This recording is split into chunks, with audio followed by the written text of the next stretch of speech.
Hello everyone, इस video में हम बात करेंगे class 10th UP board math syllabus 2022 and 23 के लिए जो आपका लिखित में 70 नंबर का आपका पेपर रहेगा और प्रोजेक्ट के 30 मार्क्स होंगे और उसमें आपके जो पासिंग मार्क होंगे उसको हम यहाँ पे डिस्कस करेंगे और प्रैक्टिकल में कितने यानी प्रोजेक्ट में कितने मार्क्स पासिंग रहेंगे उसको भी डिस्कस करेंगे और चैप्टर वाइज टॉपिक डिस्कस करेंगे किसमें कितने मार्क्स आ रहे हैं। ठीक है, तो आइए चलते हैं वीडियो पर।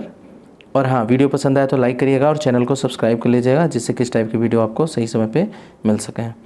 ठीक है, तो ये आपका क्लास 10th यानी कक्षा 10 के लिए गणित का सिलेबस है। समय आपका 3 घंटे दिया जाएगा और इसमें जो लिखित में होगा 70 मार्क्स का रहेगा, आप देख सकते हैं यहाँ पे, और प्रोजेक्ट वर्क 30 का रहेगा जिसमें आपका जो 70 मार्क्स का है उसमें आपको इसमें आपके 23 मार्क्स आने चाहिए और जो 30 मार्क्स का है इसमें आपके 10 मार्क्स आने चाहिए, यानी कि मिनिमम मार्क्स है। ये पासिंग मार्क की बात कर रहा हूँ मैं, ना कि मैक्सिमम।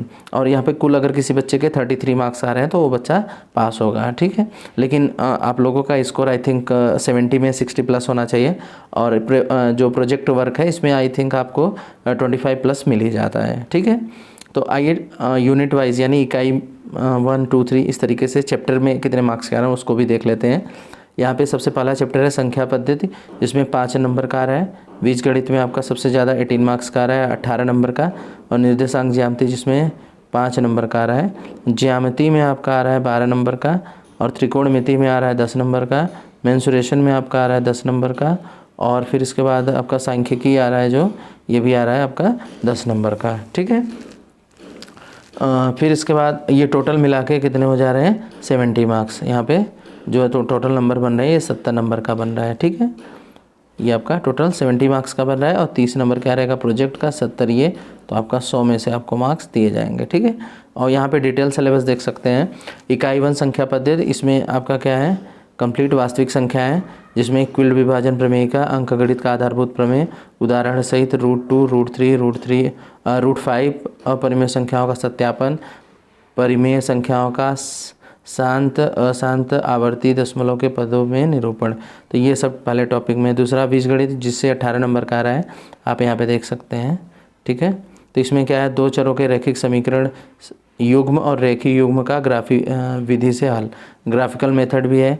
उसके बाद 2 इक्वेशन को सॉल्व करने के लिए प्रतिस्थापन विधि, विलोपन विधि, बज्र गुणनखंड विधि, ये सारी चीज़ें हमें करनी है। ठीक है फिर इसके बाद इसी में तीसरा पॉइंट आता है द्विघात समीकरण। तो द्विघात समीकरण का यहाँ पे स्टैंडर्ड फॉर्म रहेगा, वो तो सॉल्व करना रहेगा। और द्विघात समीकरण को किस सूत्र की सहायता से सॉल्व करना, गुणनखंड विधि द्वारा पूर्ण वर्ग बनाकर, और उसके बाद विविध कर, मूलों की प्रकृति क्या होगी, ये सारे टॉपिक डिस्कस यहाँ पे सारे टॉपिक आ रहे हैं। ठीक है, और हाँ चैप्टर में मैं बता दूं आपको, एजुकेशन 20 के नाम से मैं पहले एक और मेरा चैनल है जिसमें मैं सीबीएसई और आईसीएसई बोर्ड के लिए क्लासेस लेता हूं। ये मेरी मतलब ये तीसरी वीडियो है। यूपी ये जो बोर्ड है मतलब यूपी बोर्ड यानी कि हिंदी मीडियम के लिए मैंने स्पेशली क्लास एक स्टार्ट की है जिसमें मैंने अलग से चैनल बना लिया है एजुकेशन 20 हिंदी मीडियम के, जो कि इसमें यूपी बोर्ड और हिंदी मीडियम के जो भी बच्चे हैं अदर स्टेट के भी, उन सभी के लिए इस पर वीडियो डलेंगे। ठीक है, तो 1 बाय 1 अभी काफ़ी टाइम है जिसमें मैं सिलेबस कोशिश करूँगा कि पूरा मैथ्स का करा दूँ। ठीक है, और हाँ इस मतलब आपको जल्द से जल्द वीडियो मैथ्स के टॉपिक वाइज भी देखने को मिलेंगे। अभी मैं सिलेबस यहाँ पे डिस्कस कर रहा हूँ। ठीक है, आइए आगे चलते हैं। इकाई 3 निर्देशांक ज्यामिति। निर्देशांक ज्यामिति में आपका निर्देशांक ज्यामिति का उदाहरण रैखिक समीकरणों का ग्राफ, दूरी सूत्र, विभाजन सूत्र, आंतरिक विभाजन, ये सारी चीज़ें रहेंगी। त्रिभुज का क्षेत्रफल। ठीक है, फिर इसके बाद आता है ज्यामिति में त्रिभुज से संबंधित समरूप त्रिभुज की परिभाषा, उदाहरण और प्रति उदाहरण, ये सारी चीज़ें रहेंगी। यहाँ पे ढेर सारे पॉइंट हैं। थ्योरम ट्रेंगल में त्रिभुज की एक भुजा के समांतर खींची गई रेखा त्रिभुज की देह शेष 2 भुजाओं के समान अनुपात में विभाजित करती है। त्रिभुज की 2 भुजाओं को समान अनुपात में विभाजित करने वाली रेखा तीसरी भुजा के समांतर होती है। ये सारे थ्योरम मैं डिस्कस करूँगा। यहाँ पे भी ढेर सारे थ्योरम है। यदि किन्हीं 2 त्रिभुजों के संगत भुजाओं का एक युग्म अनुपातिक हो तो आंतरिक कोण बराबर हो तो त्रिभुज समरूप होते हैं। फिर इसके बाद ये 2 त्रिभुजों के संगत कोणों का एक युग्म बराबर हो और उनमें संगत भुजाएं अनुपातिक हो तो त्रिभुज समरूप होंगे। फिर इसके बाद एक त्रिभुज का एक कोण दूसरे त्रिभुज के संगत कोण के बराबर हो तथा उनकी संगत भुजाएं अनुपातिक हो तो त्रिभुज समरूप होगा। फिर यदि समकोण त्रिभुज के यदि समकोण त्रिभुज के समकोण वाले शीर्ष से कर्ण पर डाला गया लंब डाला गया कर्ण पर लंब डाला गया तो लंब रेखा के दोनों ओर के त्रिभुज परस्पर और मूल त्रिभुज के समरूप होते हैं। ये सारे पॉइंट जो हैं 1 बाय 1 वहाँ पे जब मैं डिटेल में कराऊंगा तो यहाँ पे डिस्कस करूँगा, आप यहाँ पे वीडियो रोक करके पढ़ सकते हैं, ठीक है। फिर इसके बाद रचनाएं हैं, दिए हुए रेखाखंड का दिए हुए अनुपात में विभाजन करना और एक वृत्त के बाहर स्थित बिंदु से उस स्पर्श रेखाओं की रचना करना। और हाँ, मतलब इसके आगे मैं डिस्कस करूँगा कि 30% जो आपका सिलेबस रिड्यूस किया गया है उन टॉपिक को भी आगे मैं डिस्कस करूँगा। अभी पहले ये फाइनल सिलेबस डिस्कस कर लूँ उसके बाद। फिर इसके बाद आपका यहाँ पे त्रिकोणमिति है। त्रिकोणमिति में आपके समकोण त्रिभुज के न्यून कोणों में त्रिकोणमिति अनुपात 0 से 90 तक के जितने भी कोण आते हैं 30, 45, 60, 0, 90 सभी रहेंगे इसमें। फिर त्रिकोणमिति समसमीकाएँ रहेंगी।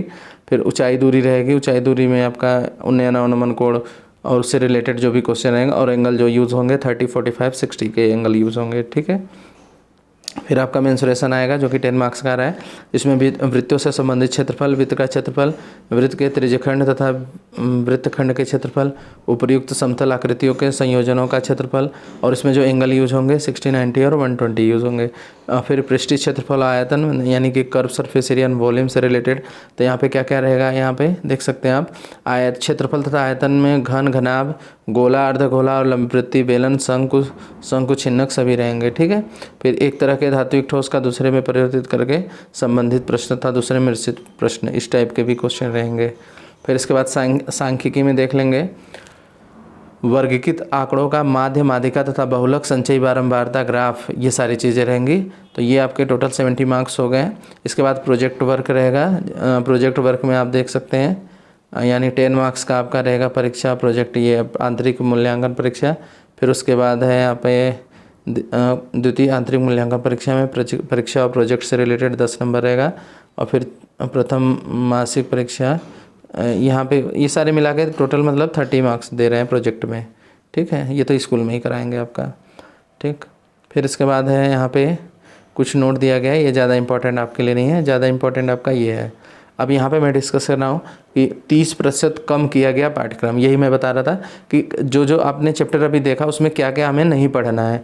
तो जो इकाई 2 है बीजगणित, इसमें बहुपद के शून्यांक, द्विघात बहुपदों के गुणांकों और शून्यांकों के मध्य संबंध ये भी नहीं पढ़ना है।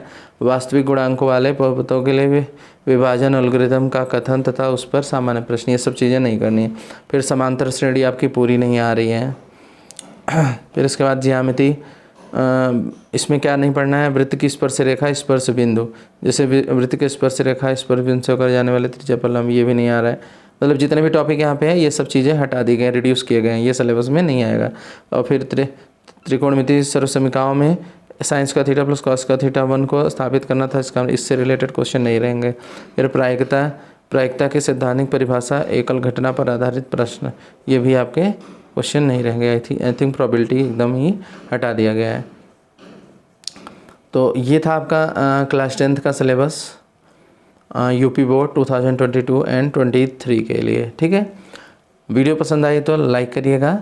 और हाँ, एक पॉइंट और मैं डिस्कस कर दूँ, आपको जल्द से जल्द यानी 1-2 दिन के अंदर से ही आपको रोज़ाना क्लासेस चैप्टर वाइज मिलना स्टार्ट हो जाएंगी।